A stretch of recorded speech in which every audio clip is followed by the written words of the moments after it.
Hello everyone.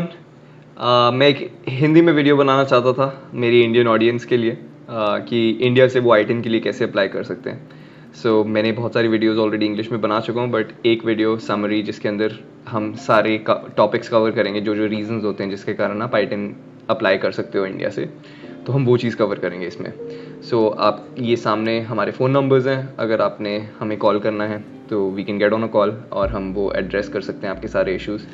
But usually अगर आपको आई-10 apply करना है तो आपको पता है कि आपको एक W7 फॉर्म कंप्लीट करना है, राइट। ये आपका मेन आई-10 एप्लीकेशन रहता है और इसके साथ आपको सपोर्टिंग डॉक्यूमेंटेशन देनी पड़ती है।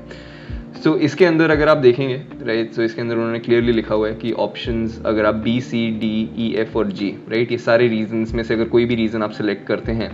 राइट, तो उसके साथ आपको एक यूएस की federal income tax return file करनी पड़ेगी।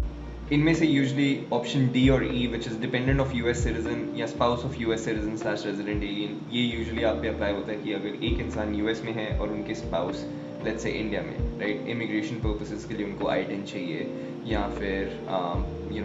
यूएस में अगर स्पाउस ने अपनी इनकम टैक्स रिटर्न फाइल करनी है और उस पर उनको हायर स्टैंडर्ड डिडक्शन चाहिए, तो उस रीज़न से वो अपने स्पाउस को या अपने डिपेंडेंट को अपनी रिटर्न पे क्लेम करना चाहते हैं, राइट। ये वो रीजंस हैं जिसके कारण यहाँ पे लोग आई-10 अप्लाई करते हैं। अगर आप इनमें से देखें, right, spouse of US citizen,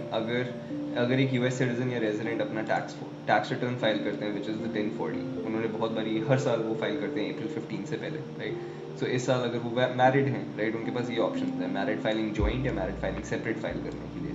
right. When they filing married filing joint, तो उस टाइम पे वो ये आई-10 एप्लीकेशन आपके लिए, अगर आप नॉन रेजिडेंट स्पाउस हैं, तो ये आप वो अपनी टैक्स रिटर्न पे 1040 के साथ ये W7 की return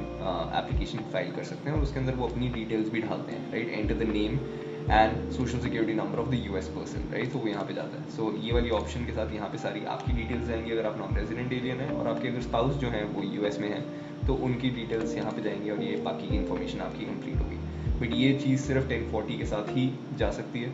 and I would recommend कि अगर आप इस कैटेगरी में फॉल होते हैं तो आप अपने स्पाउस के साथ एक हमारी टीम के साथ अपॉइंटमेंट लीजिए, ताकि हम पूरा का पूरा एनालिसिस कर सकें, क्योंकि आपकी इन्फॉर्मेशन भी उनके टैक्स रिटर्न पे जाने वाली है। अनदर रीज़न जिसकी वजह से लोग अप्लाई करते हैं आई-10 इज़ कि इंडिया से अगर वो यूएस में कोई LLC या C कॉर्पोरेशन रन कर रहे हैं या they have a business in the US, right, तो फिर वो ये ऑप्शन H के लिए क्वालिफाई करते हैं, विच इज़ अदर। और अगर हम यहाँ पे C इंस्ट्रक्शंस, अगर हम W7 की इंस्ट्रक्शंस पे जाएं, राइट, तो ये सारे एक्सेप्शंस हैं जिस केस में उन्हें टैक्स रिटर्न नहीं फाइल करनी पड़ेगी। अगर आप देखें कि एक्सेप्शन 1 ये है उनके लिए जो इंडिविजुअल्स एक यूएस बिजनेस यानी कि LLC या पार्टनरशिप में एक ओनर है या पार्टनर है या मेंबर है,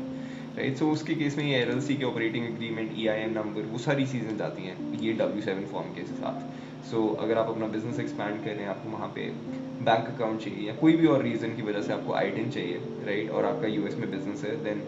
आपके लिए और भी ईजी हो जाता है, क्योंकि हमें फिर 1040 टैक्स रिटर्न नहीं फाइल करनी पड़ती। We can send out the company documentation आपके आई-10 एप्लीकेशन के साथ। ऐसे ही अगर किसी की C कॉर्पोरेशन है, right, they will qualify for exception 1D,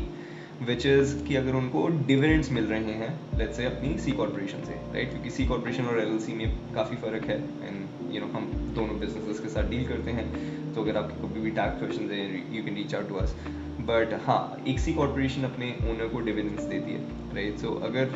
वो केस है, राइट, और आपकी C कॉर्पोरेशन